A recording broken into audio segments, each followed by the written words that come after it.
本当にそれでいいの？後悔はしない？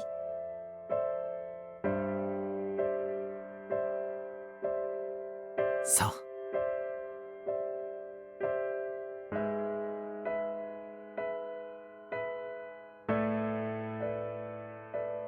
オーケー、わかった。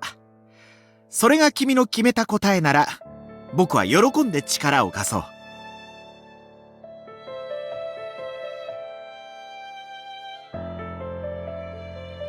何かな？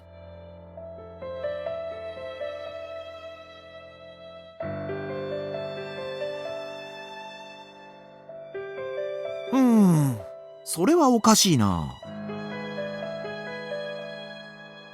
君の記憶を引き出すトリガーがあったはずなんだ。それに気づかなかったのかな？よく考えてみてよ。例えば、君は現代からこの時代に何か持ち込まなかった？そういうものがトリガーになりやすいんだけどな。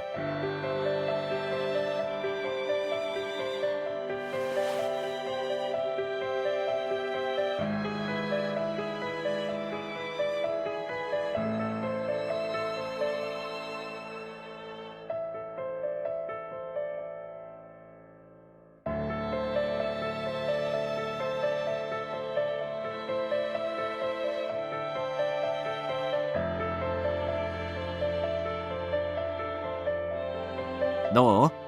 思い出した？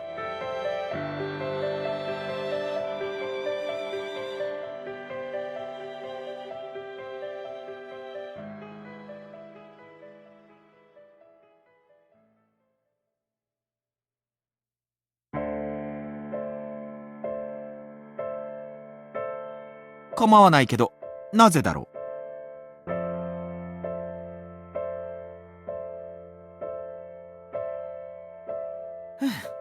律儀だね。決心が由来でも知らないよ。それは結構。じゃあ、行っておいで。僕はここで待っているから。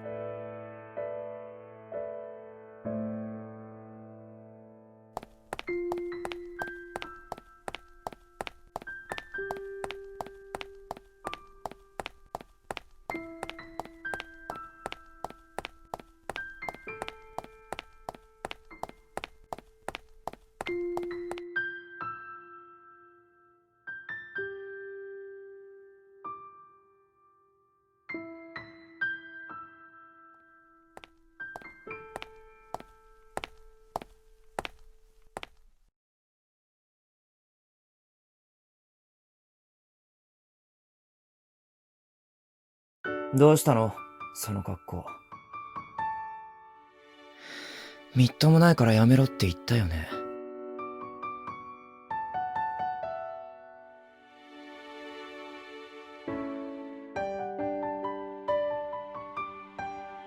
急いでるみたいだけど、どこに行くの？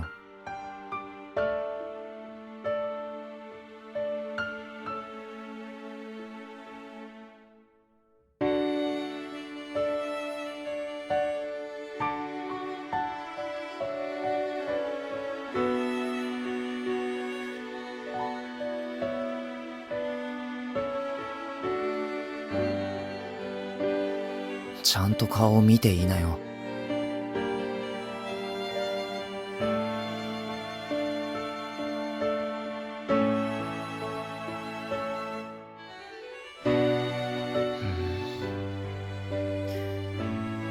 君はもう自分のことを思い出したんだ。でも、なんでそんな顔するの？別に隠すような悪いことでもないのに。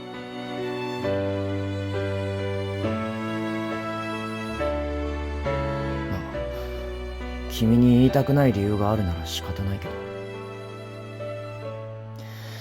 でも、なんとなくそんな気はしてた。最近の君、ぼんやりすることが多くなったように見えたから。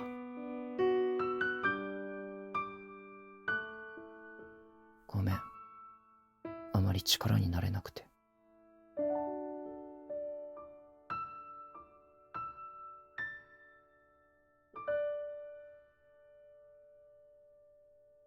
それで、今からどこに行こうとしてたの？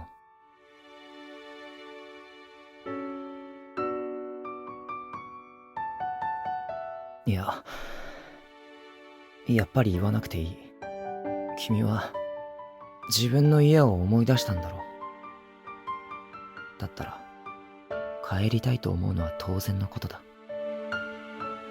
ねえ、ひどいことを言っていい？俺は君の記憶が戻らなければいいのにって今まで何度か思ったことがある。何も思い出さないままずっと俺のそばにいればいいのにって。自分勝手だと思うだろう。でも仕方ないよ。これが本心なんだし。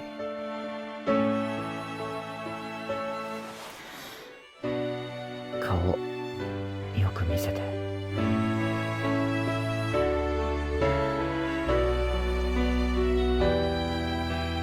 なんで泣きそうな顔するの？これが最後ってわけじゃないんだし。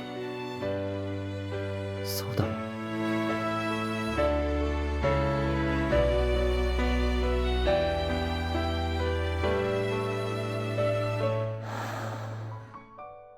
昔からなぜか俺の悪い予感は当たってしまうんだ。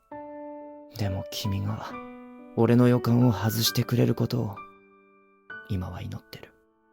それぐらいの希望なら持ってもいいだろう。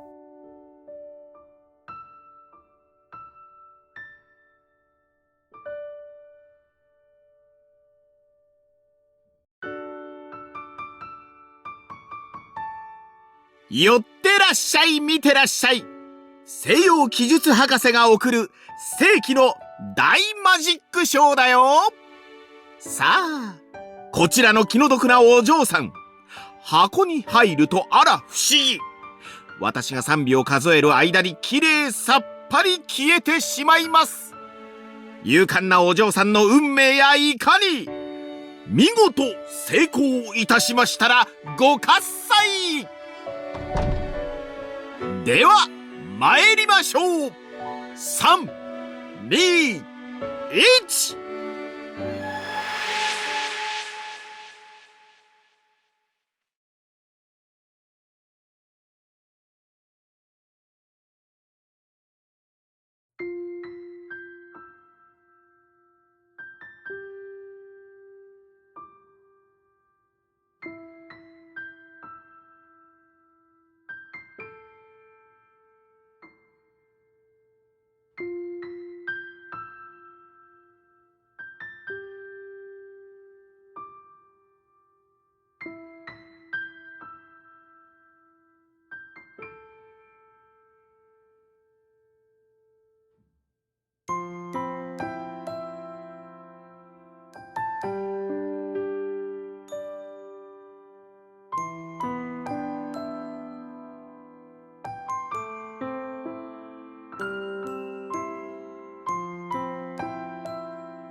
大貝さん？なんだい、俊宗。何をしているんですか？何って、まんじゅう茶漬けを作っているのだ。わざわざ聞くようなことでもないだろそれはそうなのですが、なぜ3人分作っているのかと思いまして。う。3人分？ああ、いつの間に。彼女の分ですか？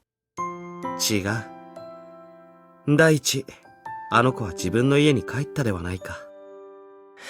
俺は、ふみさんのことを言ったつもりなのですが。俊宗。なかなか憎たらしい口を聞くようになったな。まったく、誰の影響だか。ええ、大貝さんからは存分に影響を受けていますよ。俺、大貝さんのことは尊敬していますから。なんだい、やぶから棒に。お前が僕を尊敬しているのは知っているが、あえてそれを口に出す真意は何なのだ？別に、何も企んではいません。ただなんとなく言いたくなっただけです。ほう。随分と静かになりましたね。この家も。つい先日まであんなに騒がしかったのが嘘のようです。ああ、確かに。あれは何というか、まるで長い夢を見ているかのようだった。何せ突然現れたと思ったら、突然消えて。幸せな夢ではあったが、どうも目覚めが寂しくていけない。ええ。俺も寂しいような気がします。ちょっと少しそれなりにですけどね。大貝さんほどではないですが。ふん。バカを言ってはいけない。寂しいには寂しいが、ほんの少しだけだ。僕はお前ほど落ち込んではいない。俺は落ち込んでなどいません。むしろ静かになってせいせいしています。はは。意地を張るな。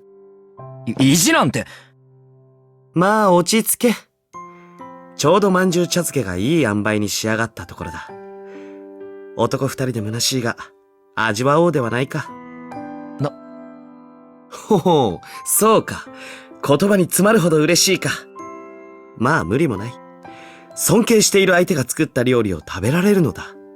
感極まるのも当然のことだろう。いえ、さあ、ぐっといけ。一気に書き込むのだ。大貝さん？やっぱり彼女に戻ってきてもらえませんか？俺一人でこの責務を担うのはちょっと。つべこべ言うんじゃない。そら、一気に食べたまえ。話してください。やめ。ああ！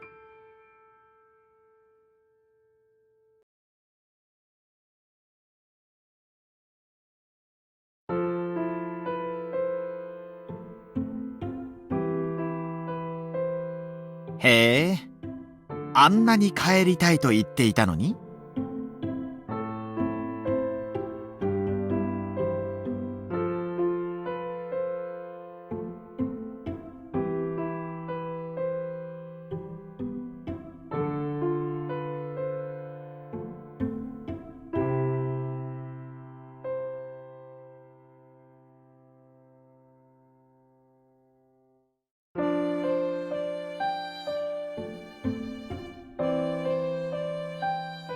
誰か大切な人ができた？その人と離れたくないんだね。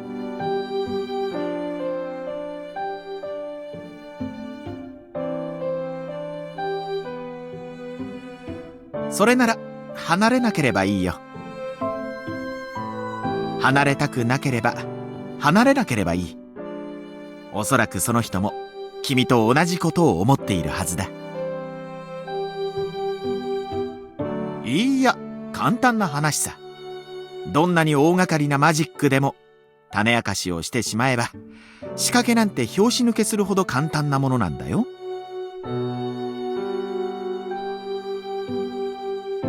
信じられない？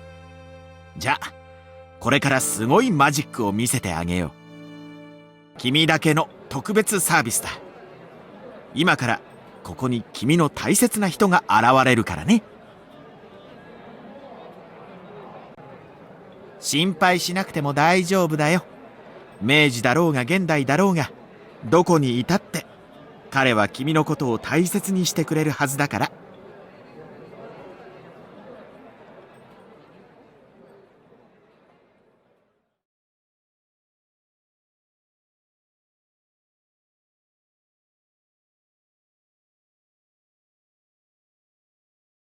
幸せになるんだよ。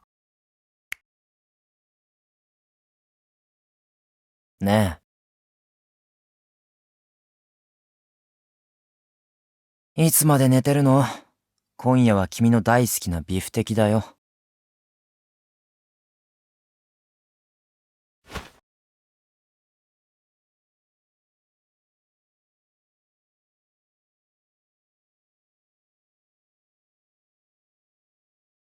何寝ぼけてるの？君の部屋だろ。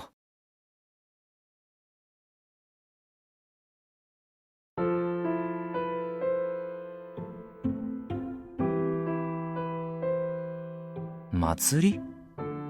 君って夢の中でもおめでたいんだね。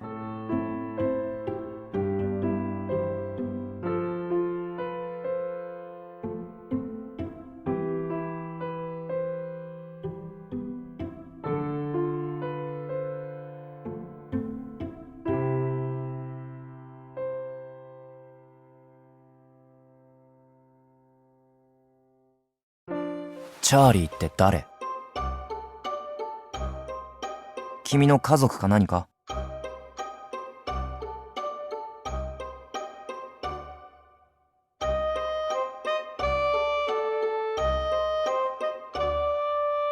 それとも口には出せないような関係とか？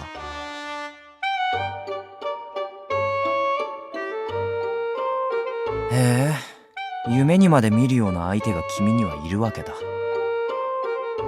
ふん、まあいいけど。夕げの時間だよ。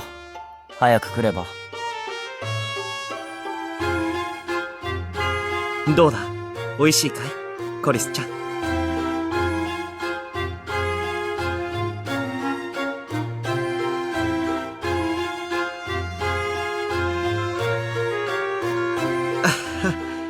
それはよかった。奮発した甲斐があったというものだよ。フォークとナイフの使い方も達者ではないか。巷では使い方もわからず口の中を血だらけにする輩も珍しくないというのにな。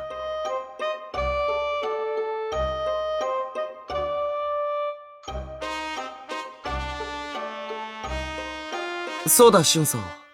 河本女医に会ってきたのだろう？はい。どうだったのだ？おそらく網膜症ではないかと。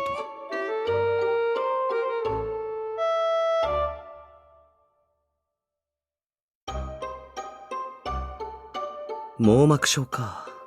完治の見込みは？すぐに治るわけではないと聞いています。ですが、時間をかけて療養すれば回復する見込みはあるとの話でした。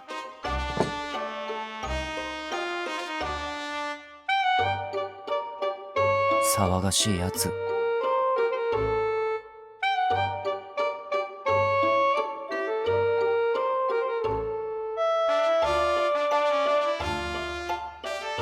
こら、俊宗。彼女が心配しているというのに、その態度は何だ？まったく、お前という男はやはりまだまだ子供だな。いつまでもそんな調子でいると、どこからともなく紳士が現れて、彼女をかっさらってしまうかもしれない。例えば、僕のような。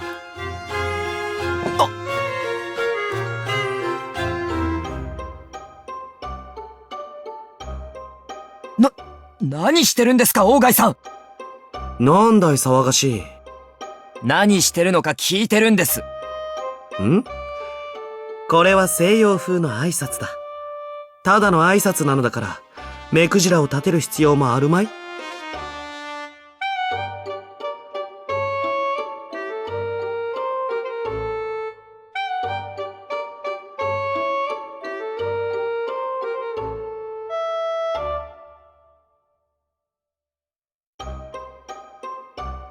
別に。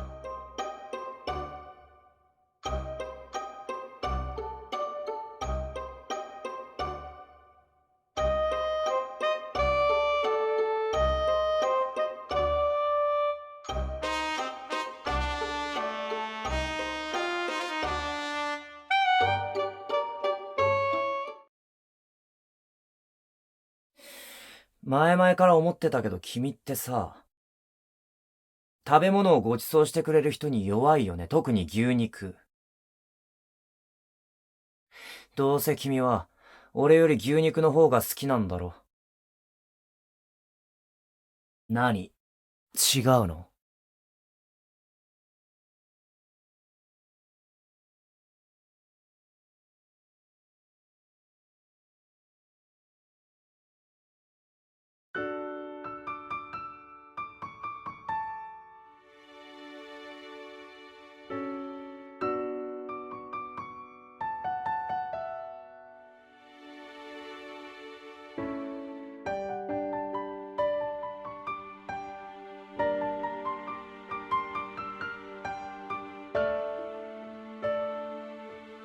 何？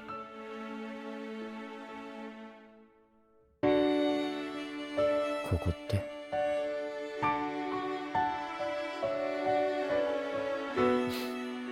そう頼んでるのは俺の方なんだけど。言っただろ、君のそばにいたいって。もう忘れたの？ひどいやつ。ねえ、今度の展覧会が終わったら君を連れて行きたいところがあるんだ。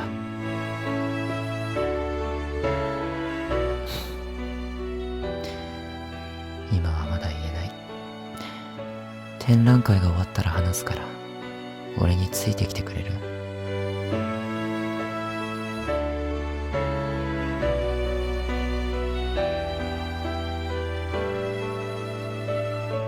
本当にいいの？二度と返してあげないかもしれないのに。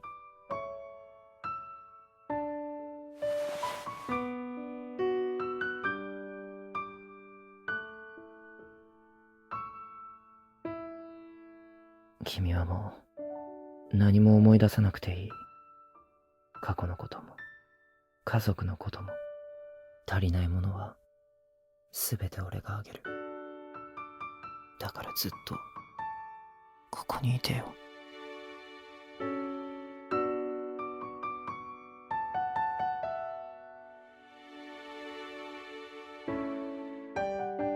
君のことが好きだ。自分でも驚くくらい。やっと捕まえた。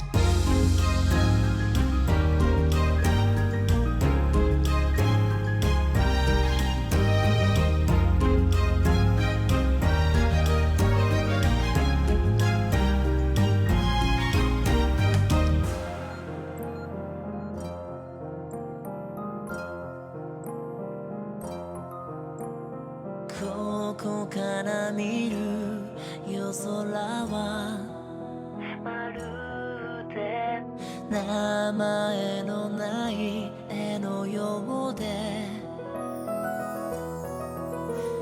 星屑をかき分け君を連れ出しあの森へと急ごう。月のかけらをたどってゆけば迷わずに行けるよ。夢の続きへ閉じ込めた僕を探しに真夜中に手招きする雨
ここにいるよ。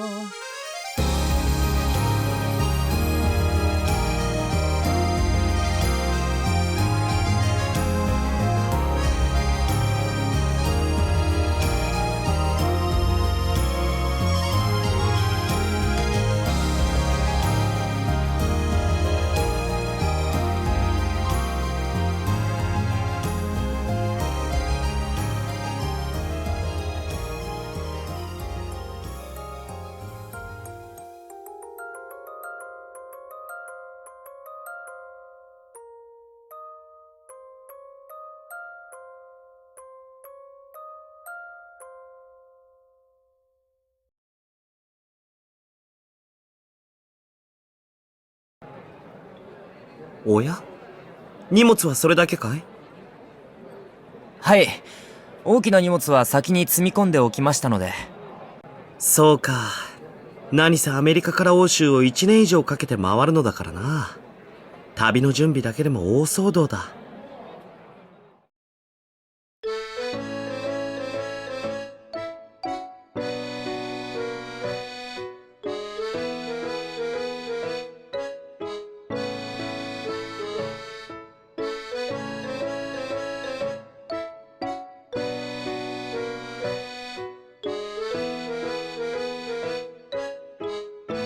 新橋ステーションから鉄道で横浜に着いてしまえば、あとは船に乗るだけです。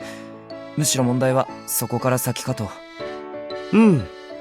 天気や海流の状況にもよるが、20日間前後でアメリカに着けば御の字といったところか。まあ、めったにない船旅だ。本でも読みながらのんびりと楽しめばいい。ところでクリスチャン、お前は船に乗ったことはあるのかい？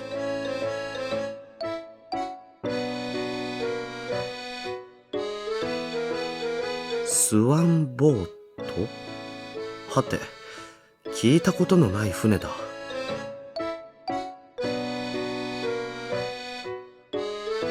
まあ、乗船経験があるのなら、さほど心配する必要もなかろう。しかし、居候が2人もいなくなると、我が家も寂しくなるな。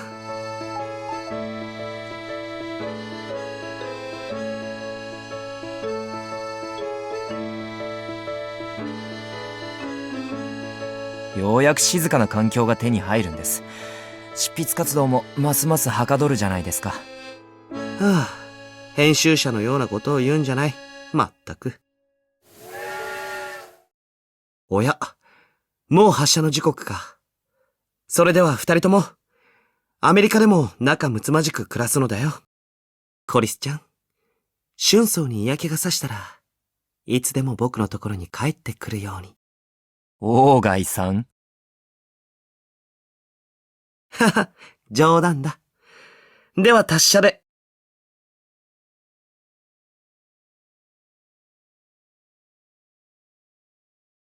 鴎外さんもお元気で。向こうで手紙書きますから。ああ、楽しみにしているよ。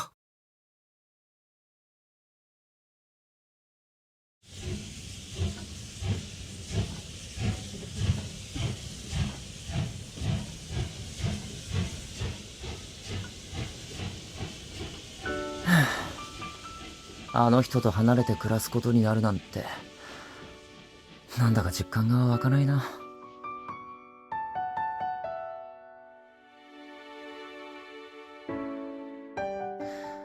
君はどう？鴎外さんと離れて寂しい？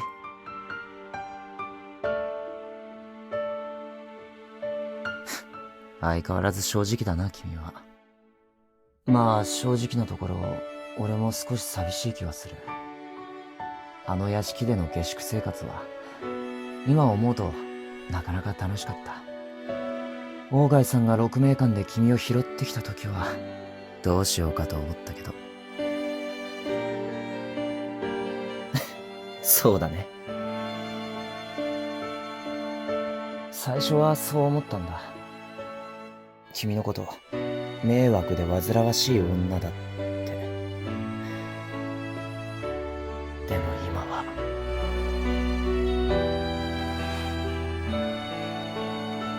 今は迷惑だなんて思ってない。迷惑だったらアメリカなんかに連れて行くわけがないだろう。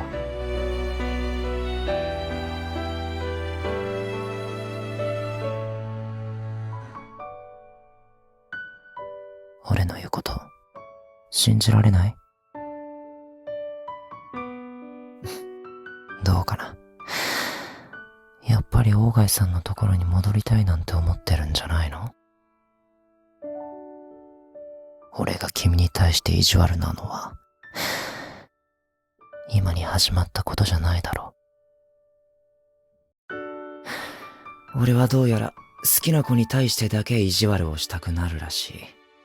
そういう奇特な趣味の持ち主だってこと、君に出会って初めて気づかされた。だからこれから一生かけてじっくり意地悪してあげる。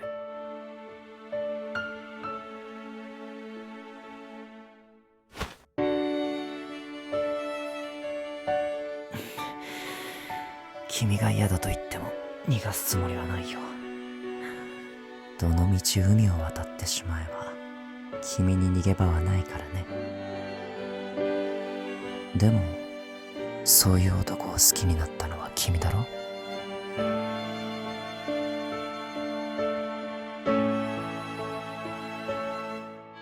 だったらここは我慢しなきゃ。もう引き返すことはできないんだから。さあ、こっちを向いて。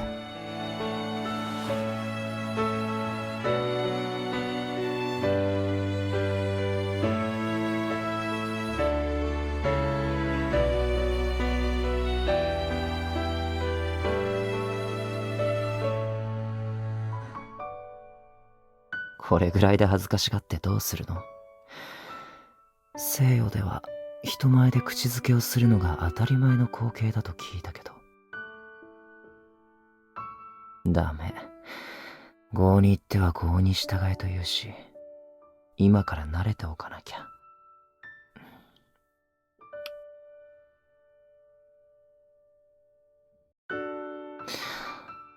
ほら、だんだん慣れてきただろ。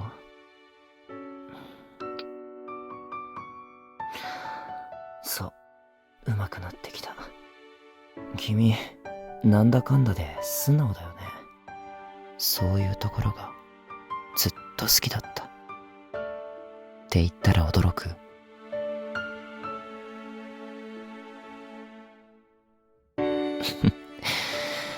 ほら、本当に素直だ。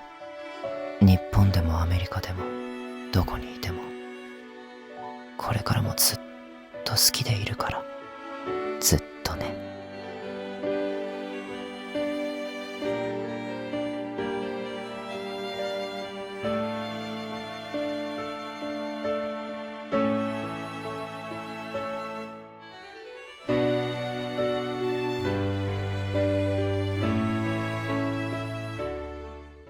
幸せになるんだよ。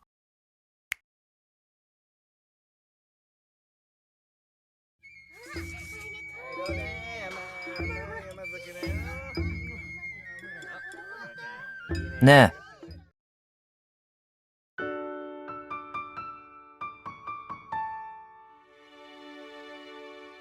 何言ってるの？家に帰るんだろ。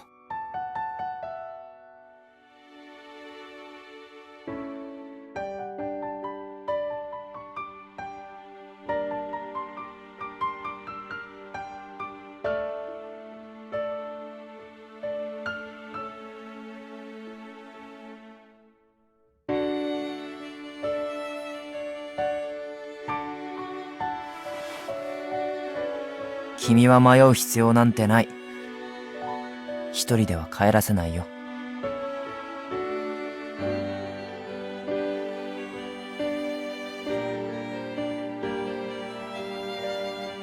さあ、行くよ。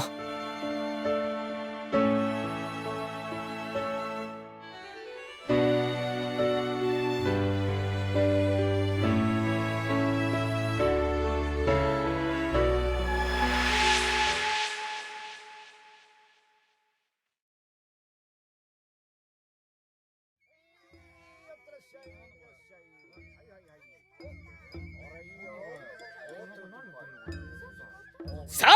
立ち会いお立ち会い。手前ここに取り出したる陣中香はこれ、ガマの油。ガマといってもそんじょそこらのガマとは物が違う。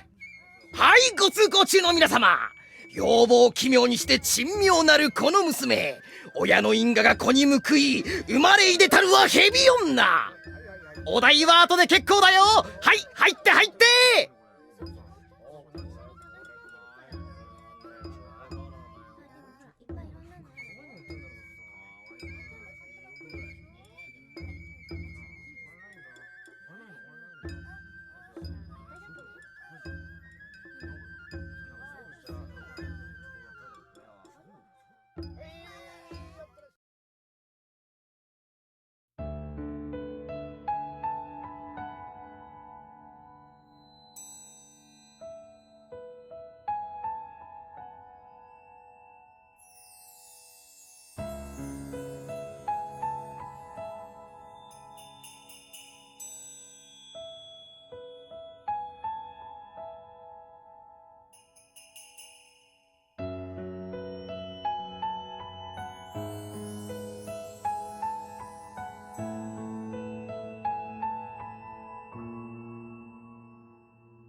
思い出してたんだ、君と出会う前のこと。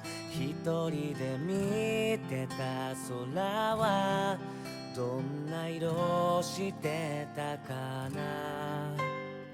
思い出せないのは君を知ってしまったから。できるならこの先も君と見る空がいい。なくしたくないもの大事に思えば思うほど、確かに少しずつ臆病になってく。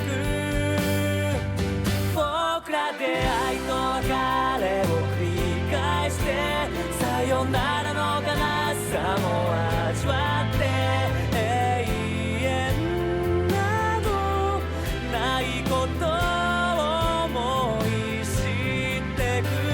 星のは奇跡でもなくて、特別な光でもなくて、当たり前の景色がほら痛いほど眩しい。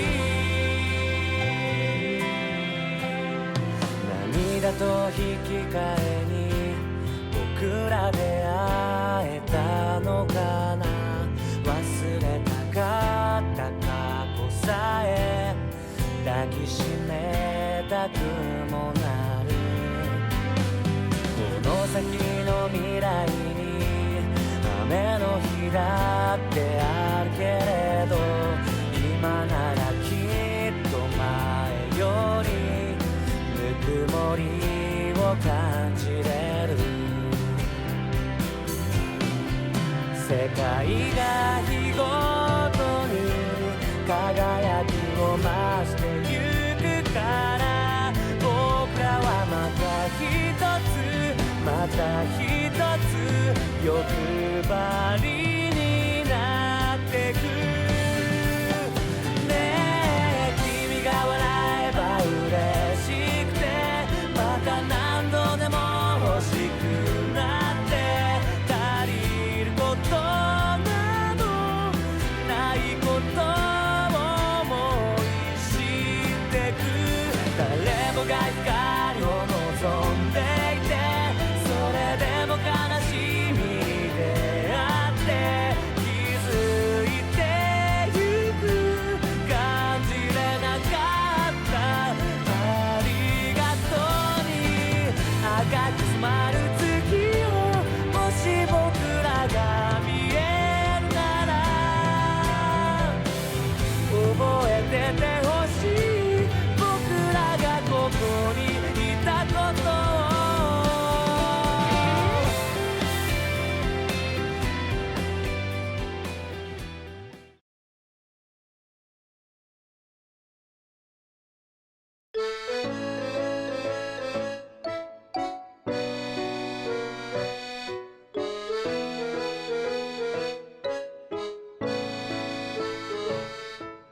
ほら見て、こんなにたくさん野良猫がいる。まったく、昼間から公園で昼寝とはいい身分だ。自堕落すぎるにも程がある。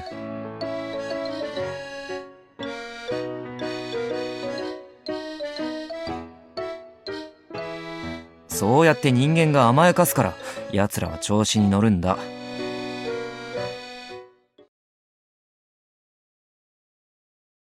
まったく許せない。こんなに自堕落なのになぜこれほどまでに美しい姿をしているんだ。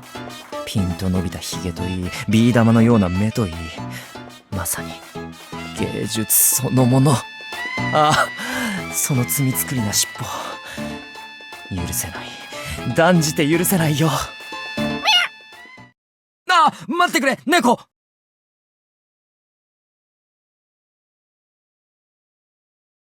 猫。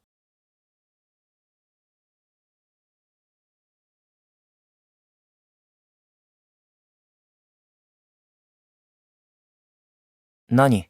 どうしたの？俺が？何をバカなことを。それにしても、このデジカメというやつは、実に便利な道具だ。俺が明治にいた頃は、写真館に行かなければ写真なんて撮れなかったのに。今では、この機械さえあれば誰でも簡単に写真屋になれる。しかも、色付きの写真が撮れるんだ。こんなに美しい写真が撮れてしまうと、もはやこの時代に絵なんて必要ないんじゃないかと思ってしまう。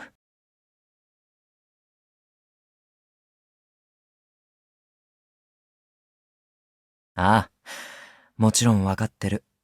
絵と写真は別物だ。それを証拠に、この公園にも絵を描いている人はたくさんいる。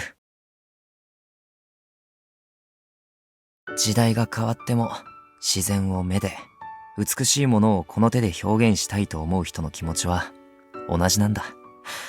驚くべきことに。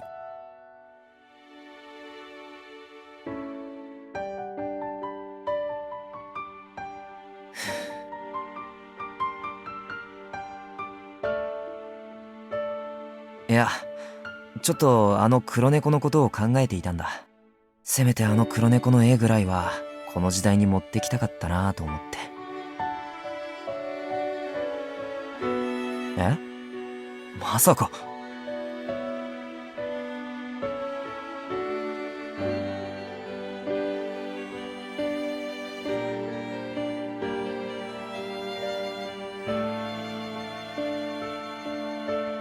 そうか。よくわからないけど、俺の絵はこの時代まで残っているんだ。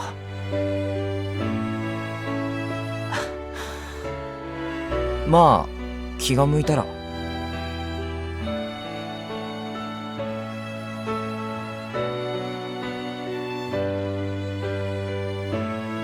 別に好きじゃないって言ってるだろ。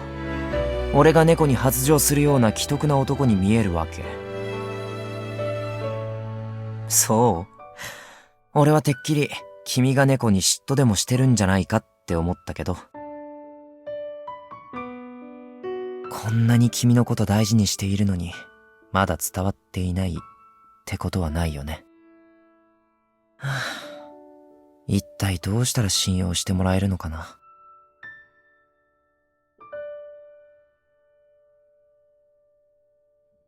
ねえ、どうしたら信用してくれるの？もしかして、無理やり信用させるしかないのかな。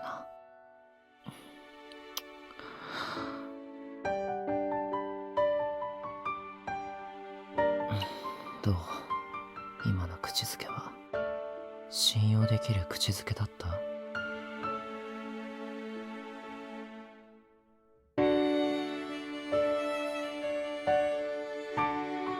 一度だけじゃわからないなら、もう一度。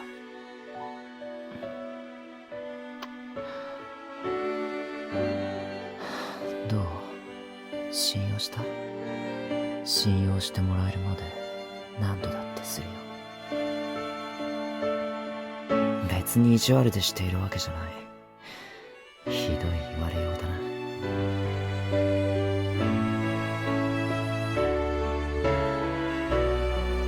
俺は君のことばかり考えてるっていう。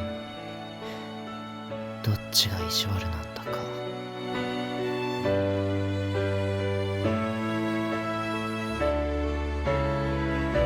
何怒ってるの？頬なんか膨らませてないでさ。笑いなよ。嘘つくなよ。いつもはもっと可愛く笑うだろ。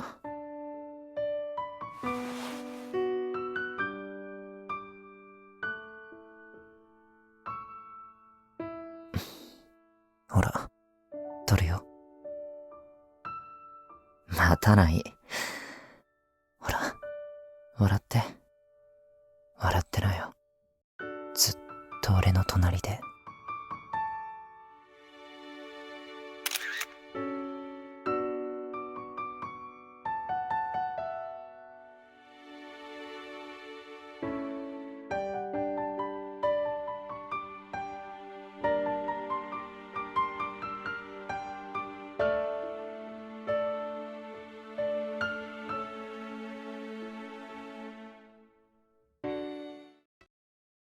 さあさあだけさあさあだけ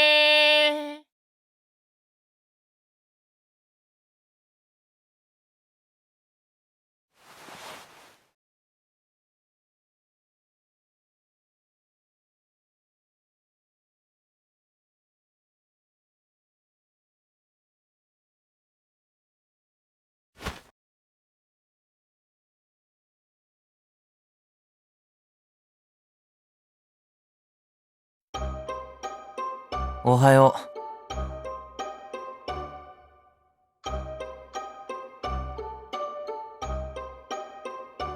う。だろうね。見ればわかるよ。ま、仕方ないんじゃない？昨夜はなかなか寝つけなかったんだろ。蒸し暑くて寝苦しかったし。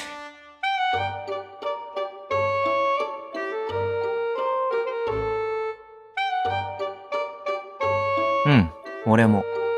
まあ、それでも俺は7時には起きたけど。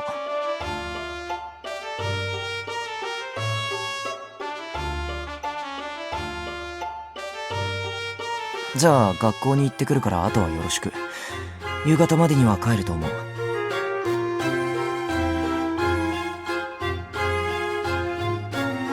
ふみさんなら夏風邪で体調が悪そうだったから、今日は早引けしたよ。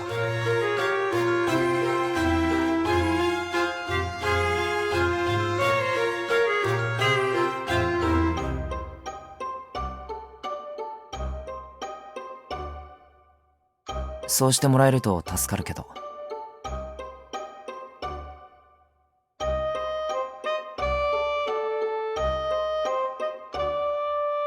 大貝さんも今日はいないよ。今夜は宴会で帰れないかもしれないって言ってたけど。うん。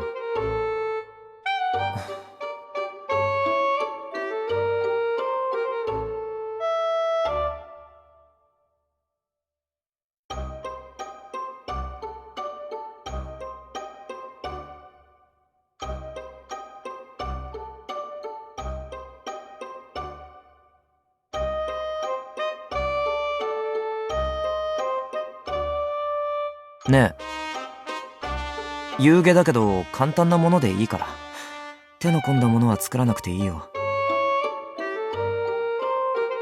どうせ君のことだから、ここぞとばかりにローストビーフとかビーフシチューを作ろうなんて思ってるんだろうけどさ。いや、ある。張り切って牛肉の塊をタコ糸で縛ったり、ブドウ酒に浸して6時間コトコト煮たりしなくていいから。わかった？七夕の日に牛肉を食べる習慣はないよね。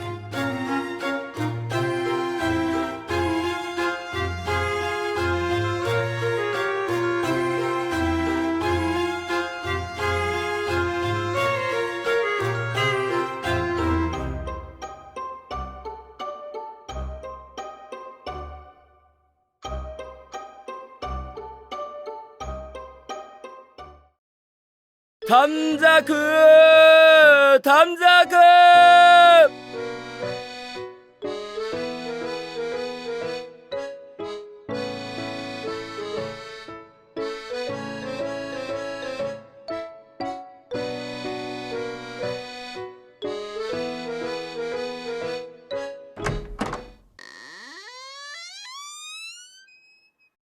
ただいま。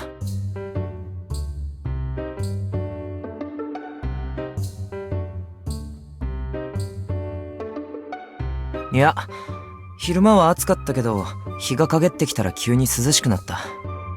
それより俺の留守中何か変わったことは？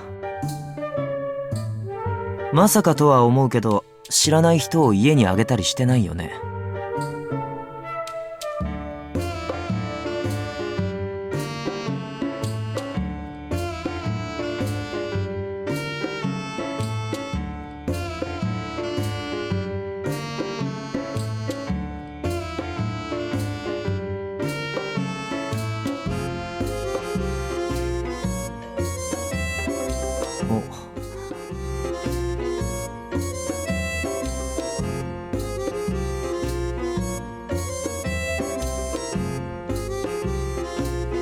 へえ、意外。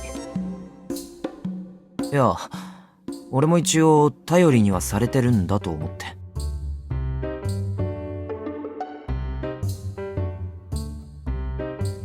でも俺一般人だし、ある日突然鬼ヶ島から鬼が攻めてきても戦えそうにないんだけど。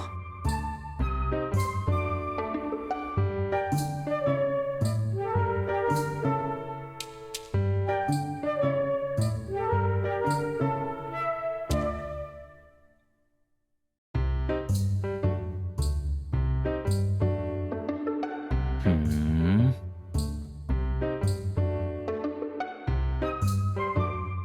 へえ。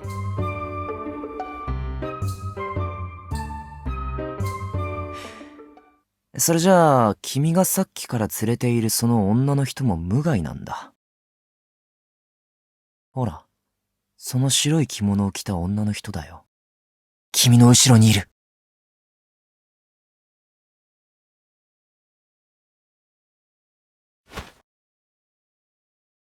あ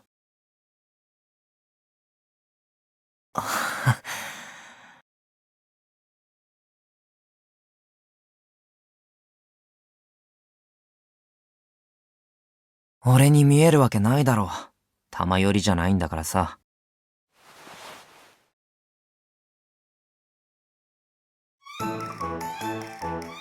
騙す？君、今さっきもののけは怖いものじゃないって言ってなかったっけ？なのにどうしてそんなに怖がってるの？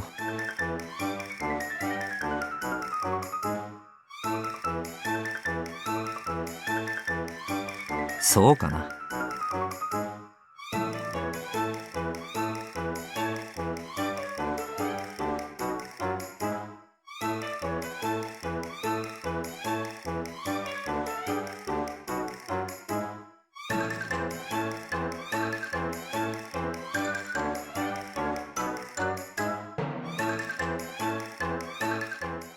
あ、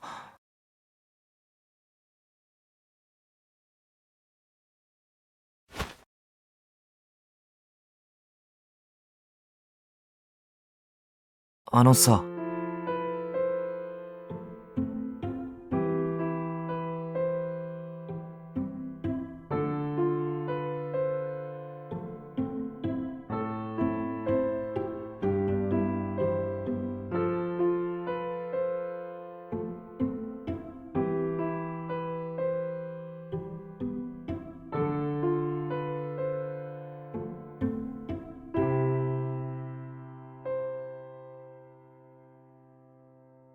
腹減ったんだけど。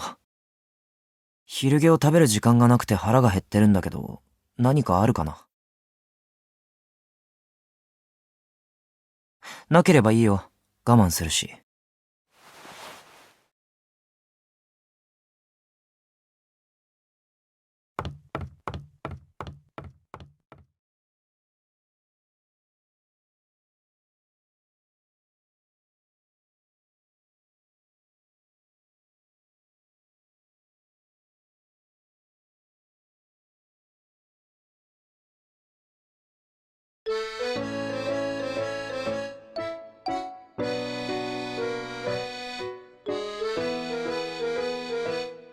ごちそうさま。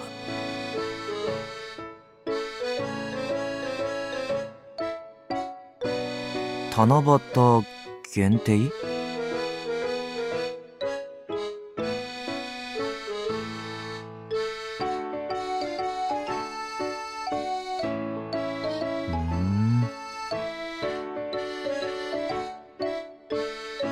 君の企画意図はよくわからなかったけど、味は悪くないと思う。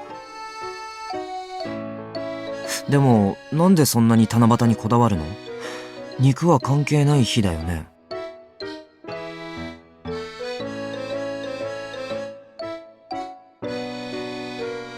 ロマンチック？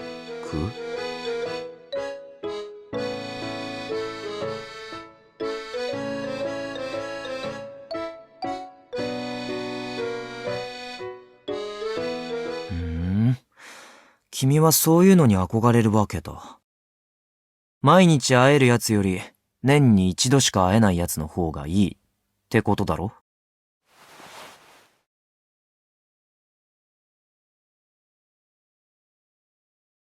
今度アメリカに行く話が出てる。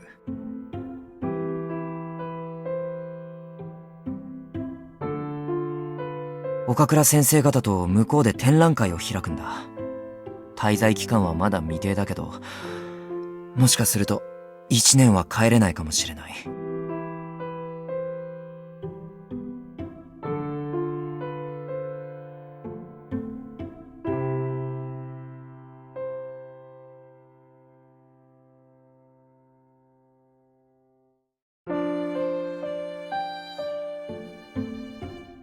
ロマンチックって言わないんだ。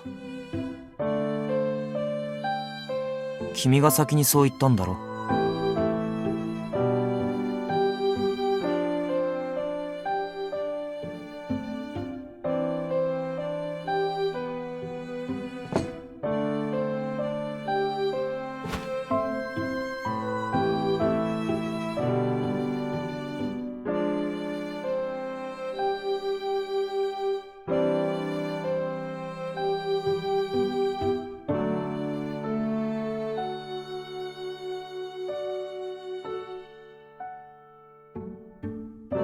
よくわからないけど、少し落ち着きなよ。ほら。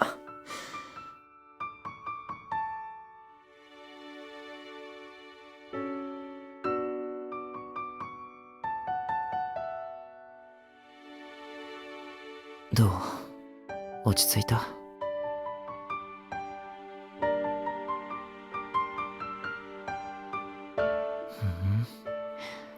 でも俺はおかげで少し落ち着いた。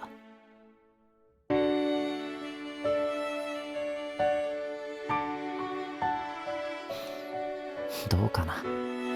もし君に笑顔で「いってらっしゃい」なんて言われたらどうしようかと思ってたけど。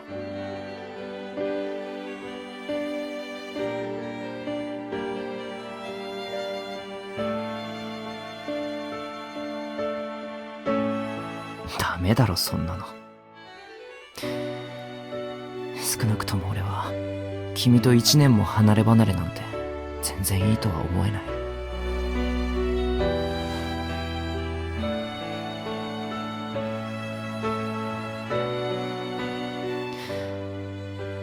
前に展覧会が終わったら君を連れて行きたいところがあるって言ったの覚えてる？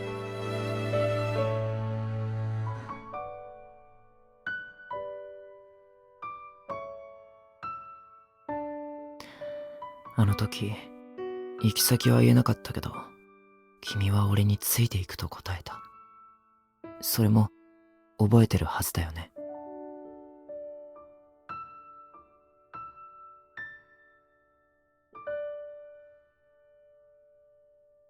そう、忘れたとは言わせないよ。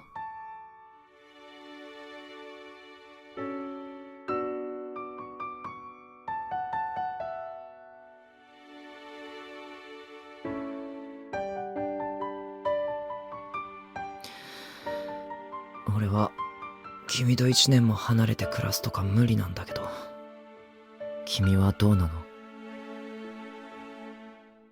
だったら、俺と一緒にいたいって言いなよ。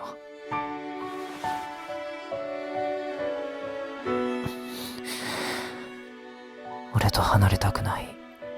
一緒についていきたいって言いなよ。遠く離れた場所で応援なんかされたって悪いけど、俺は全然嬉しくない。君がそばにいないと意味ないから。だから言って、俺のそばにいたいって。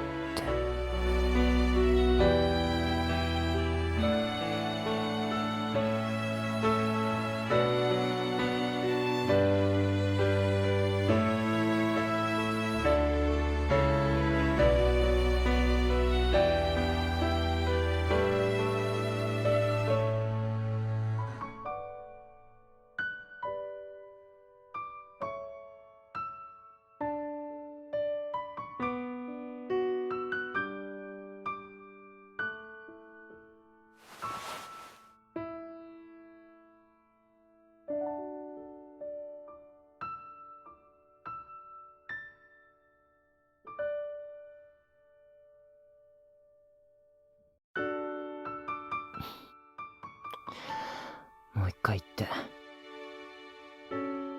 どうしてって聞きたいからだろ。他に理由なんかないよ。ほら。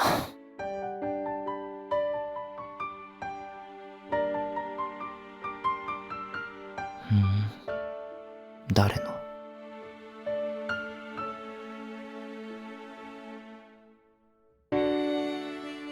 もう一回。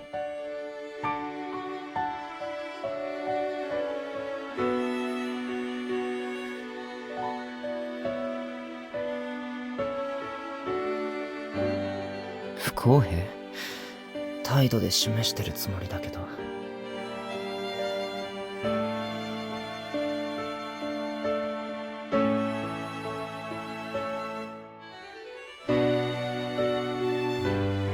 じゃあ今から言うから聞きなよ。いい？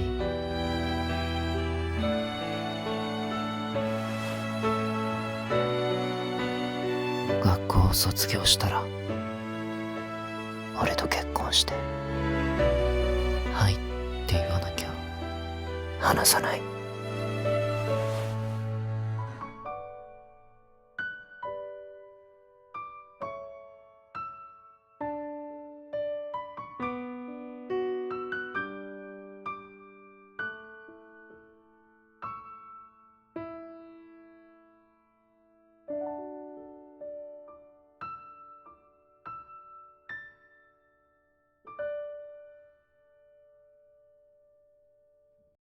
フリートーク。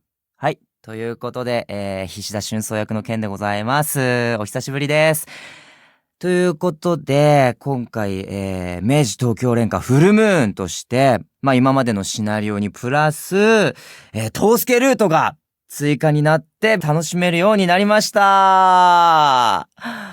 もうね、ほんとね、毎回言わせていただいてますけど、感慨深いね。もうね、すごい嬉しいんですよ。ね、本当にね、応援していただいてありがとうございます。で、これって、全クリした人が聞けるんですか？これ。おめでとうございます！全クリ。今回も楽しんでいただけましたでしょうか？ね。はい。トースケルートの方にもね、少しね、春草もお邪魔させていただいたわけなんですけれども、ここでいくつか質問いただいてるんで、答えていきたいと思います。役を演じられてから5年ほど経ち5年ですよ。5年ほど経ちますが、キャラクターの印象は変わりましたか？とのことなんですけど。今日はアフレコするにあたって、今までのシナリオと、トースケルートも、言ってしまえば、同じ時間軸っていうことになるじゃないですか。だからそれで最初に時間軸とか、そのキャラクター的な感じとか、僕の中では一応ね、同じぶっきらぼうでも、最初の方にやってた、頃と、やっぱいろいろとドラマ CD だったりとか、イベントだったりとか、いろんなところで、春草を演じさせていただいて、蓄積されたものがあっての、今の春草と、やっぱ、なんだろうな。心持ちがちょびっと違うと言いますか、やっぱこうね、なんか感覚がちょっとこう違う部分があるんですけれど、そういう部分をこうどうしましょうかなんてご相談させていただいて、で、やっぱり時間軸が、同じなので、こう当時の、雰囲気のままでいきましょうというふうになったんですけれど、いやー、でも、印象は、いい意味で変わらないかな。やっぱこう、シナリオをやらせていただくたびに、どんどん、こう、新しい春草の一面っていうのがやっぱ見えてくるじゃないですか。他のキャラクターもそうなんですけど、そこでやっぱね、いろいろとキャラクターとしての深みといいますか、気持ちっていう部分は広がってはいくんですけど、やっぱり春草は春草かなーなんて思います。はい。で、改めてご自身のキャラクターの魅力はどこでしょうか？これはね、春草は不器用なタイプなんですけれど、でもやっぱり大事な人を思う気持ちはやっぱすごく強くて、で、熱い気持ちもたくさん持っていて、なんかそんなところが逆に魅力なんじゃないかななんて、やっぱり今でも思いますね。はい。そして最後にファンの方にメッセージをお願いしますということなんですけれど、本当にメイ恋でいろんなことをやらせていただいていて、僕らキャストもすごく、楽しんで取り組まさせてもらってるんですけど、これからもね、どんどん展開ができるように我々も、スタッフ様と一丸になって頑張っていきたいんで、ぜひぜひこれからもメイ恋応援よろしくお願いいたします。ということで、明治東京連歌フルムーン、菱田春草役、ケンでした。